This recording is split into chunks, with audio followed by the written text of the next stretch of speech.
Hi, I'm Tim Elkhorn, the radio play-by-play voice of the Cleveland Cavaliers, and you're watching Keeping It Real Sports.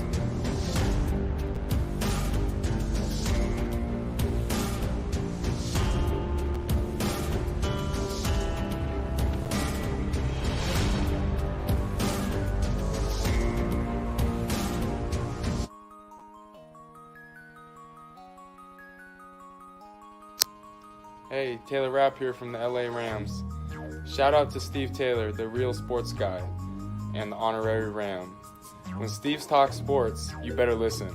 Thanks, Steve from the Rams, for your continued support and love.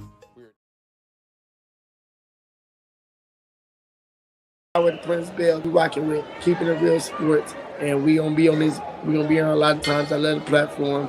Check in, it's the new wave. Like, follow, subscribe, and do all that good stuff.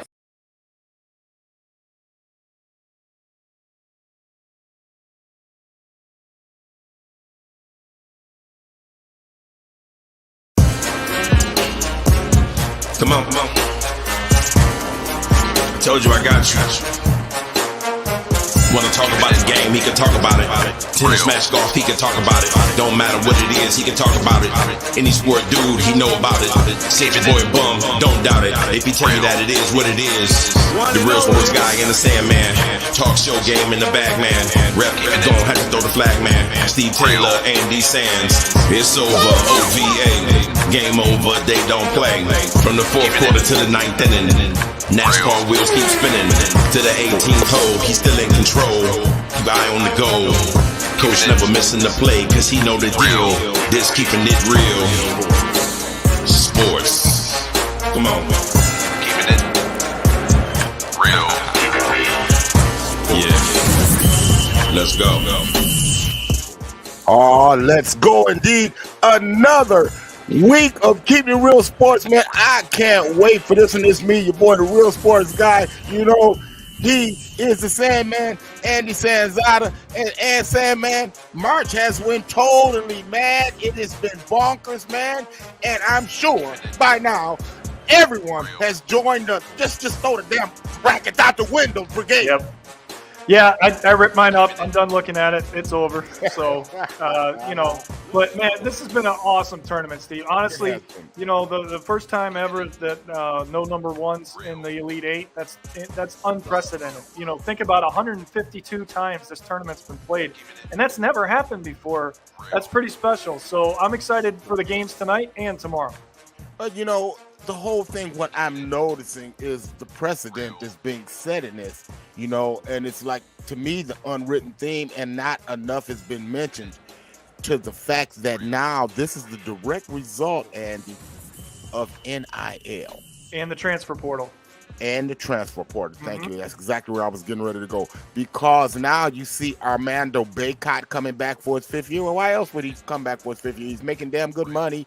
Man, right where he's at, doing what he's doing, being in his comfort zone, and what we're seeing now is mature teams, that have been developed via the transfer portal, and because of NIL money, we're seeing mature teams playing mature basketball, and we're seeing really good product right now. Now, are these guys NBA players? We don't know, but I tell you what we are seeing is damn good basketball. We are the recipient of what's going on right now, and I absolutely love it.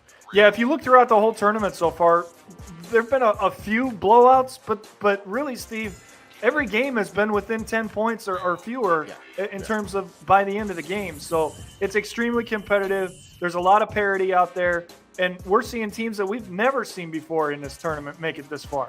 Yeah, it's been great for the game, man. Hey, man, it's been great for everything, and I tell you, man, it's been great for everything that we kind of want to do. So right now, man, let's get to the open for us, man, and that'll be what we call hot off the press.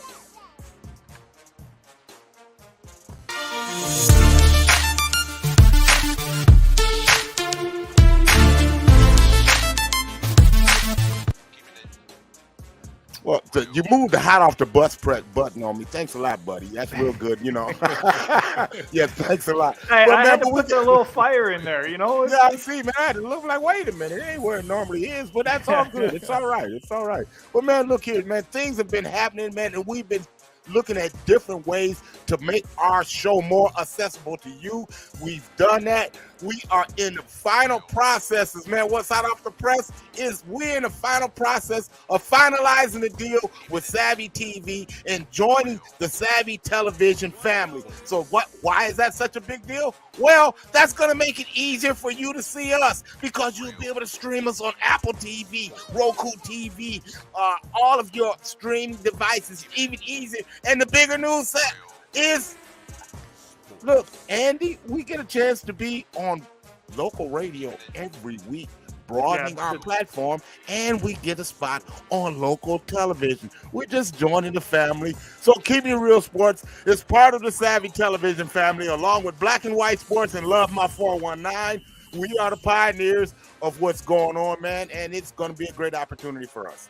I'm really excited, Steve, obviously to get an opportunity to be back on the radio in Toledo with all the success that you and I had out there. That's where all this started 23 years ago. That's exactly where all this started. So I'm really excited about it, and, really excited to partner with Sav as well. I mean, people don't understand this a lot because we haven't had him on for a while. I just realized that, but we're like the three amigos, the three of us, right? I mean, it's a little crazy when the three of us are together, but to be able to partner up and do this, it's going to be beneficial for him. It's going to be extremely beneficial for us, and it's probably going to take place in April. So we're right around the corner.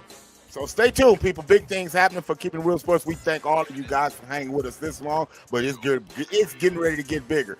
And what else is getting bigger? It's Quick Hitters.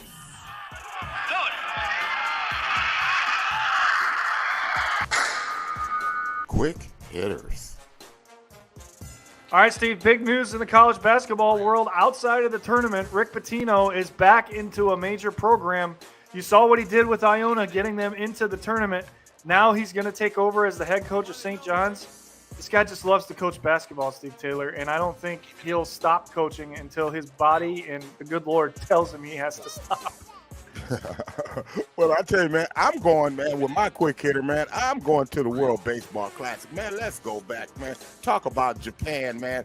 And what a dream matchup we had. Ohtani going against Mike Trout. And I'm just saying, for me, now, why in the hell is we paying Mike Trout all this money? Because Mike Trout ain't never won nothing. That's for another show, another debate. But right now, man, our hats off to the Japanese team, man. That is a great job they did. They won their third, man, classic. I love watching them play baseball. They execute so flawlessly at every aspect of the game. A melancholy quick hitter today. Willis Reed earlier this week passed away. Steve, the Hall of Fame Nick. Infamous for obviously coming into the game with basically a broken leg back in the 70s. He will be missed. He was 80 years old at the time of his passing. And, well, we'll pick it up a little bit because, man, on a happy, man, and a big time, man, quick hitter for me in particular, personally, my boy, Mike Dieter, nephew, he signs a deal with the Houston Texans, so he's moving from Miami to Houston. And even bigger news because him and his wife just brought in a little niece, a little daughter. So congrats to Mike and his wife, man, the Dieters, man, and little Dieter. Look, man, I'm going to come holler at you, Mike. I'm just telling you, come and holler. Yeah, congratulations indeed. Oh, by the way. Yeah, you're right. Oh, by the way.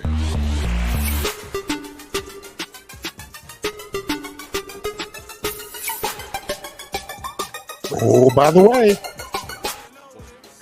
Well, Steve, we don't give the ladies enough credit on this show sometimes, and it's time to talk about the Ohio State Lady Buckeyes because they are into the Sweet 16. Now, they got obviously an extraordinarily tough matchup today against UConn at 4 o'clock on ABC. But, their defense, Steve, it has improved quite a bit over the course of the season. I think if they can play defense the way they did against North Carolina, they can keep it close and have a chance. But they've got to stay in this game throughout, otherwise it's going to be a blowout. Yeah. Oh, by the way, Andy, did you know that the Fury Usyk fight called off? I guess over terms, man. Nah, that ain't what happened, man. I'm gonna tell you what really happened, man. Man, Tyson Fury's out. He's out of shape right now. He's pushing this thing back. That's what's really going on. Oh, by the way, Martina Navratilova announced earlier this week that she's cancer-free. So happy to hear this. She's obviously a legend in the sport of tennis. This is a couple of times now on our show that we've been able to report that about people. So really happy for her that she's cancer-free. Road to the Final Four starts now.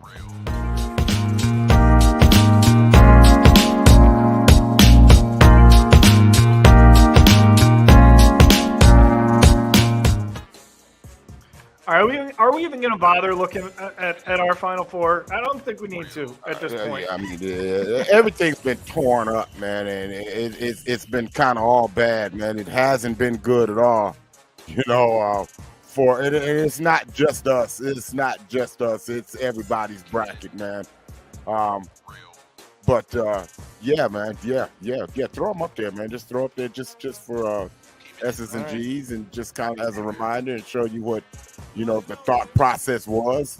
All right. Well, I still technically have a little bit of a shot because I still have two teams left in Texas and Gonzaga, but my bracket's gone because I picked Alabama to win it all, and then obviously I still have Gonzaga in the championship. So there's a little bit of hope for me, but partner, it was a little rough for you.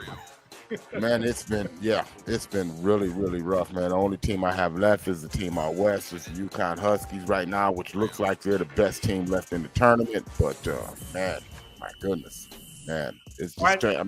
So here's what we're gonna do: we're gonna break down the Sweet 16. Let's get into the Sweet 16. Let's get into it. A lot of people maybe don't stay up late to watch some of these games, right? So we're gonna break it down and tell you exactly how it happened, when it happened, and get into it. So. All right, we had some great matchups, but none greater than the game, I thought, of the last couple nights, which was UCLA and Gonzaga. This was just special. Gonzaga had a 9-point lead with 1 minute and 14 seconds left, Steve Taylor, and they almost gave it away. Boy, did they ever. Gonzaga started Gonzagging, and it was not good. Drew Timme got tired down the stretch. Drew Timme was huge early on. Man, what you saw was the Drew Timme show. But what I said in my breakdown, man, earlier on, when I'm on every day on Black and White Sports, 3 to 5 on ESPN Radio, I broke down, I said, Drew Timme, it can't be the Drew Timme show. The guards have to show up. Well, we saw Malik Smith come up, hit big jump shots. We saw that Julian Strawther walk into a logo triple to win it, to absolutely win it, and send UCLA home. It was a great game. What a great back and forth, man. Great coaching. And then my hat's off to Julian Strawther for emphatically saying, run this play, run the elevator play. I got this. They did. Well, if you remember, that play won a national championship for Villanova. Yeah. The Jay Wright play. That's right. All right, then we had UConn against Arkansas. This was the only game in the last 2 nights that was a blowout. This was dominance, pure dominance by UConn. And Arkansas didn't have the size to match inside, Steve. That's what it came down to. Hey, look, and we've been trying to tell you about UConn all year. We said they're the Noah's Ark of basketball teams. They got to everything, for crying out loud. Well, we saw that in Sanogo. He is huge on the inside, but you got to like Danny Hurley. He understands the strengths of his team, and he's going to play to his strengths. He did that. Man, Arkansas didn't have a chance. Steve, you could almost make an argument now that Brandon Miller's out of the tournament that Jordan Hawkins might be the best player left. Jordan Hawkins is flat out the best shooter in the entire tournament. I've said that the entire tournament, not just now. Jordan Hawkins is pure. Well, speaking of pure, this was the game of the tournament so far, without question, in my opinion. The only game that's gone to overtime, but that's not the reason that we're going to say that, okay? The reason we're saying that is records were broken, okay? Records were broken in the form of Noel with 19 assists. That's the all-time record for the most assists in a single tournament game. And Steve, he's on his way to set the record for most assists in an entire tournament.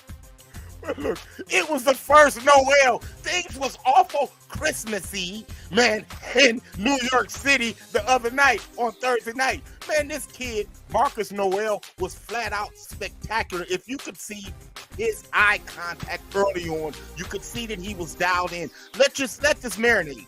Of his 19 assists, 11 of them were either dunks or layups. Now think about that. That's how on point he was. And the most memorable one is the one that the kid is throwing the backward slam right there in your picture. He was arguing with the coach over a play that the coach wanted to run. He said, damn it, I got this. And he throws the lob and then shakes his head at the coach. See, I got this. But that speaks to Coach Tang and being able to trust his guys, right? Steve, we're seeing this more than we ever have this year. The coaches are letting them play. They're not trying to dictate the plays every single set. They're letting them make the calls on the court, and it's making a big difference. What it is the transfer portal once again. Exactly. Bringing in upper class, more mature kids who've been in these situations before. That's what we're seeing. And we saw that firsthand in this game, maybe more than any other, because of the recruiting job that Dusty May has done with Florida Atlantic and being able to go to other states like Indiana and get John L. Davis. Well, you know, he's done a good job at recruiting, but damn, he's done a good job at coaching, man. They've got one big that facilitates from the inside out, man. They've got 4 guards, man, and they say good luck, man, finding our guards. Man, look, Coach Von Graffine called the show this week and said, Steve, watch FAU. They're going to win. I said, Coach, I don't know. He said, Steve, they're going to win.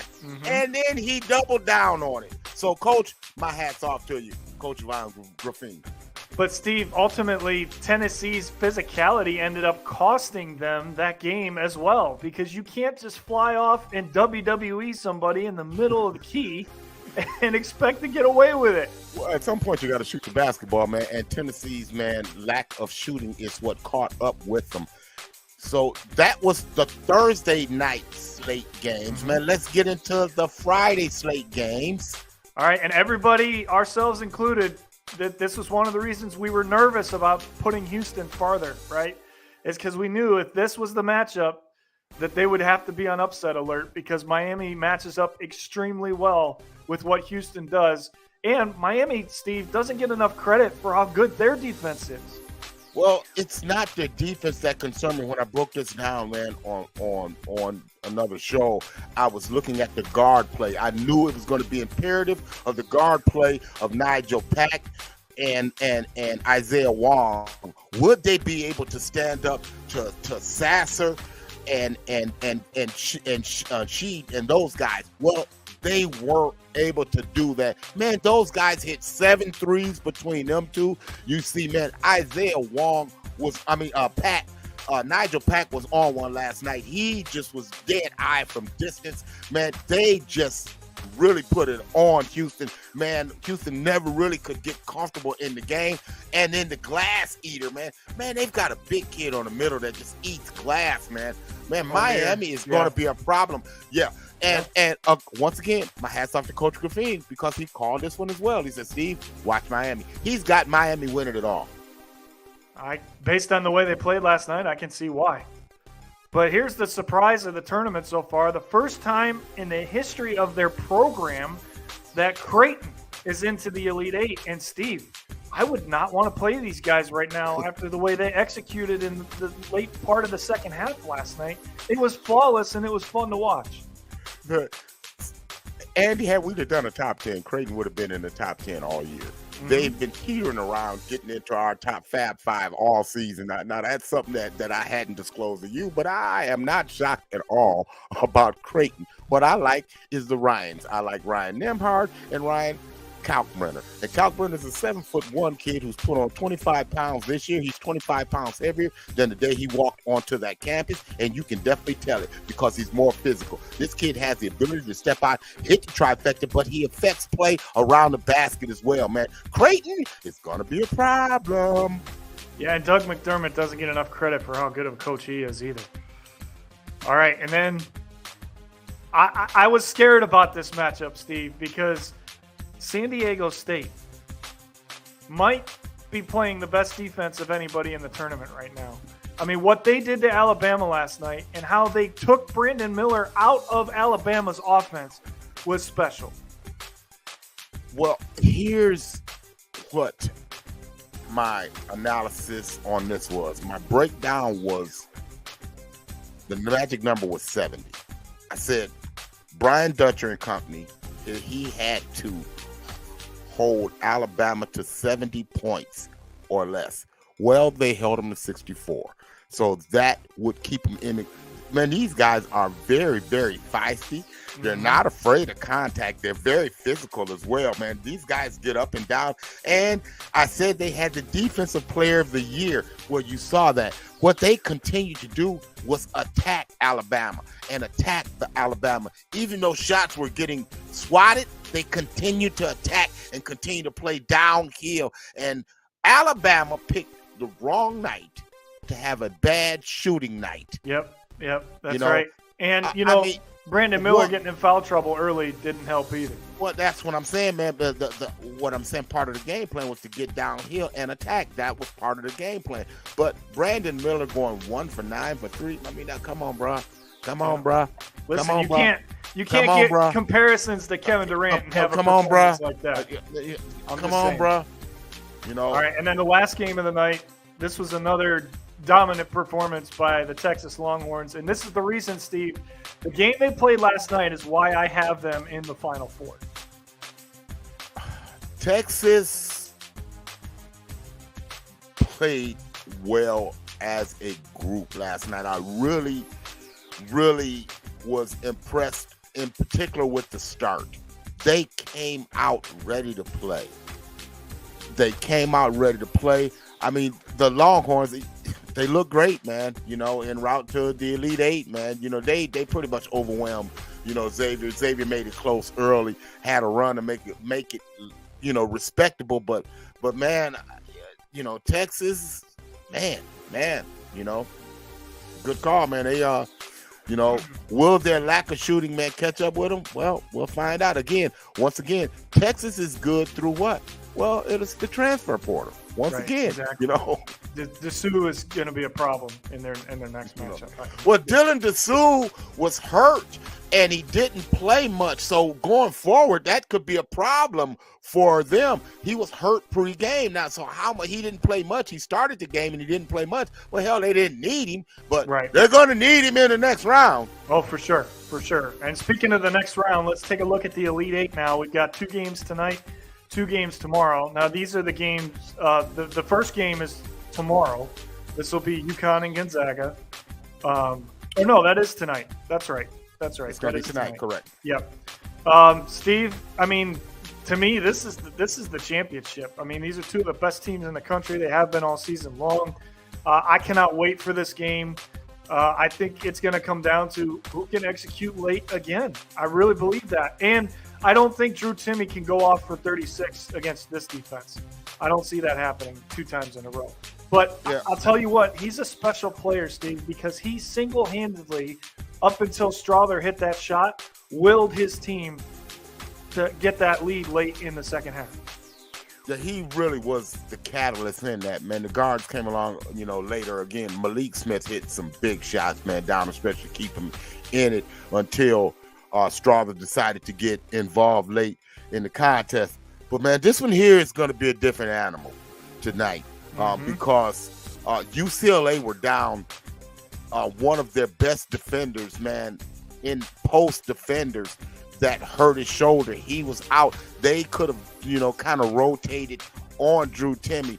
So the big fella that Timme was working on, he gave him the business. I mean, he put him in the blender. Well, tonight, the way that you attack Drew Timme is to go right at him. And they're going to go right at him with Sanogo. He's going to go right at him. Even when Klingon comes in the game, you're looking at 14 foot in the post to deal with tonight, Drew Timme. It's going to be a different animal tonight, baby. I'm going to tell you that now. And then looking at, consequently, not just the kid Hawkins, but the kid Williams. That kid is like really the duo. He's kind of the glue to that team, man. It's going to be interesting to see how this matches up. I think it's going to be a slugfest.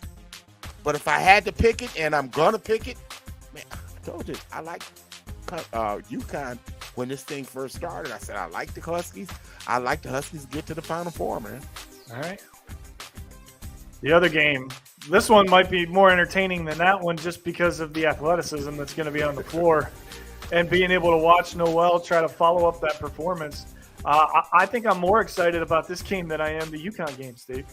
Yeah, you should be, man, because, listen, either Florida State, Kansas State, Creighton, San Diego State going to be in the Final Four, okay?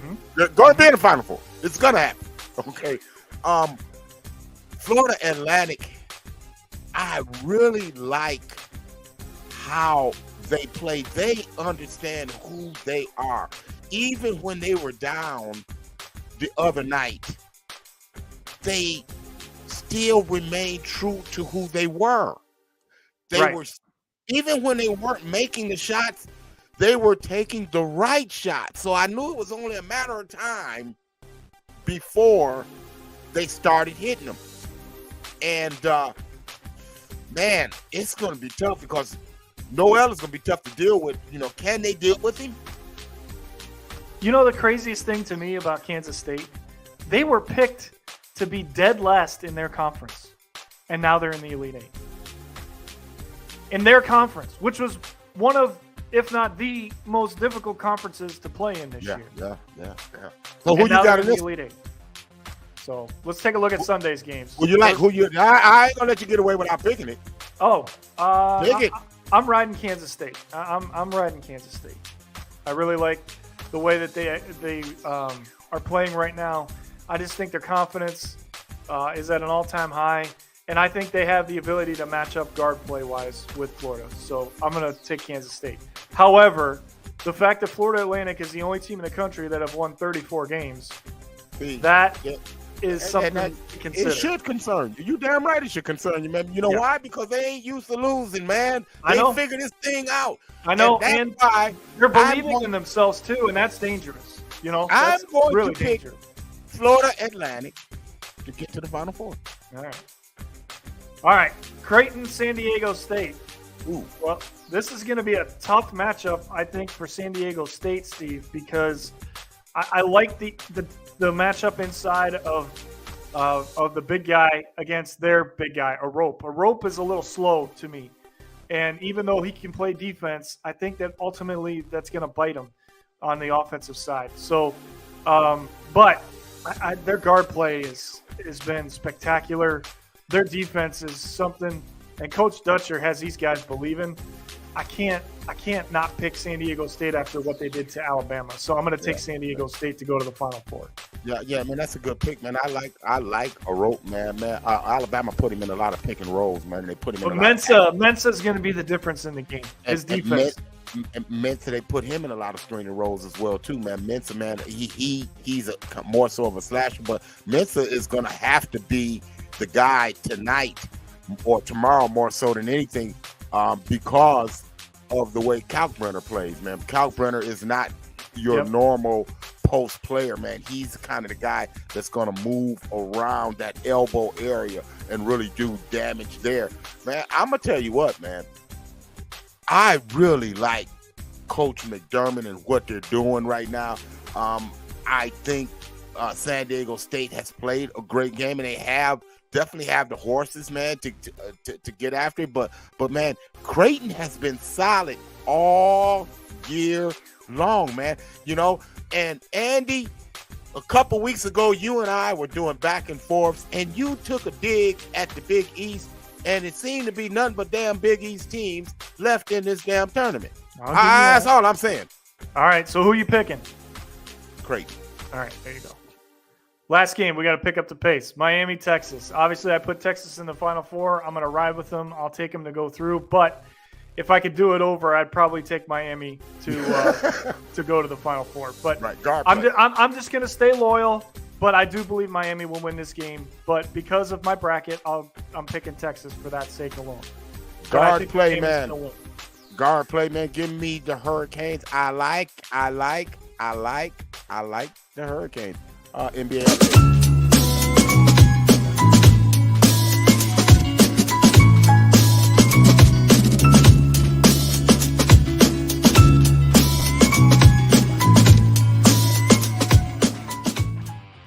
All right, no team of the week this week, Steve. Nobody really stood out for us. So let's go to our top 5, and we have a new team in the top 5. Thank you very much.